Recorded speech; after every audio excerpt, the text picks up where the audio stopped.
So, hi everyone and welcome to this video on presentations. So, presentations are probably the most common thing that we find during different trainings, lectures and whatever.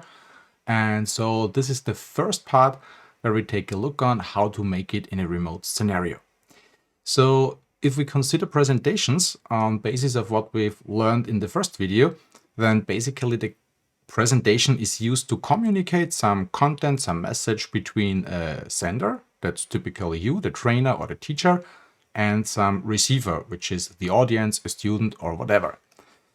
This communication during a presentation typically takes place on three different levels. So we have the verbal communication, which is the content what we say. We have the paraverbal communication, which is basically the way how you speak, the modulation of your voice.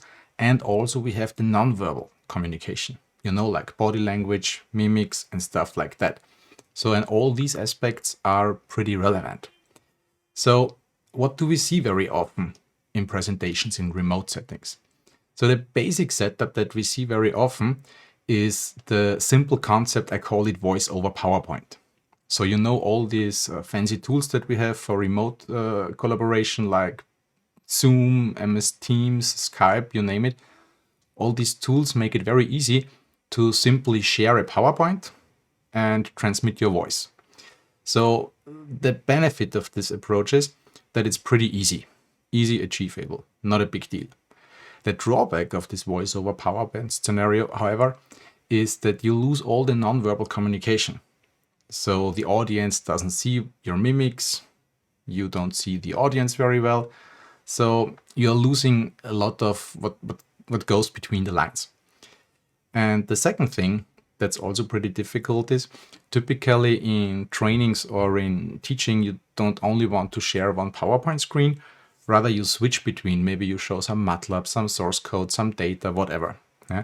And the problem then is that depending on the infrastructure that you use, you have to manipulate the screen sharing, and maybe you are not familiar with the tool because the tool is delivered by a customer.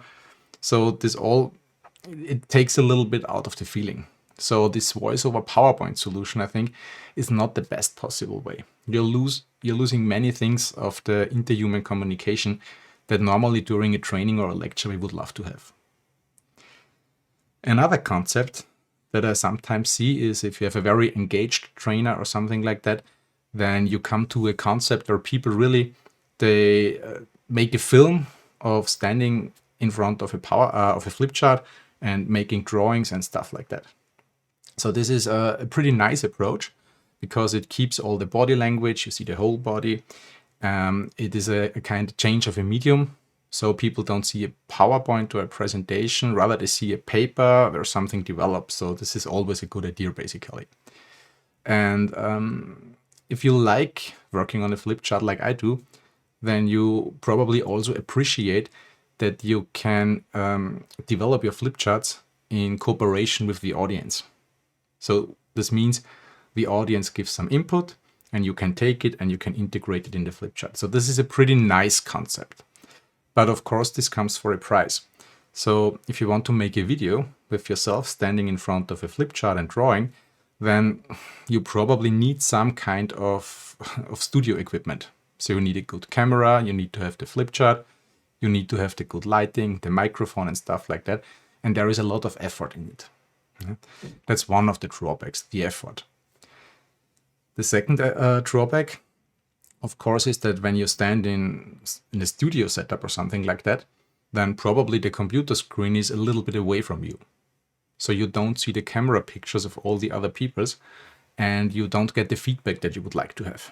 So typically when I have a discussion with participants or I make a presentation, I always take care that I see their reaction. So on body of their mimics, of their body language, I can interpret if they understood what I was trying to say or if they are like, so and this is something which is difficult when you're far away from the monitors. Of course, now you could put a huge beamer to the wall and stuff like that. Everything would work, but in the end, it's still a matter of effort and a matter of the space that you have in your resources. So I prefer to have a different solution, which is basically the option of using a Screencast software. And the Screencast software is a very nice thing because it enables you to make an overlay of different pictures and also to create different scenes. So the basic concept is always something like this. You have a setup with a camera where you're sitting in front of your computer and you're talking just the way I'm doing right now. Then you have some different other images. This could be a monitor, this could be a program, whatever. And then all these images, the different images you select, they are taken and they enter a Screencast software. And inside this Screencast software, you can create an overlay of these pictures. And so what you get in the end is a picture, which, for example, covers the PowerPoint and a picture of you as a trainer or lecturer. That's basically the same thing what you see right now. So I'm running a Screencast software with an overlay of my PowerPoint and the picture from my camera. So this, I hope at least, it feels more convenient than just having PowerPoint over voice for you as an audience right here. And the second benefit is it's not only about merging two pictures, but rather you can create different scenes and switch between, which looks, for example, like this. So I have one scene where I'm a little bit bigger in front of a blank screen. I have another scene, that's the one that you normally see during recording, where I'm sitting in front of my PowerPoint. Or I also can sit in front of this in a bigger picture if we have a talk. Right? So this is a pretty nice possibility to change the appearance of your picture. And the last aspect that comes in handy here is all this Screencast stuff is done outside of the communication software. So outside of Teams, of Skype, of Zoom, or whatever. So the thing is, whatever infrastructure you use for a web call, it doesn't matter. You just can use the picture from your screencasting software and integrate it into your web call. And this is especially nice when, for example, you're working with customers, which for security reason or something like that, tell you about the software to be used for the call. So it's not your decision. Then you don't have to mind about it. You just enter the call and you just present the picture that you create outside of the call inside your Screencast software.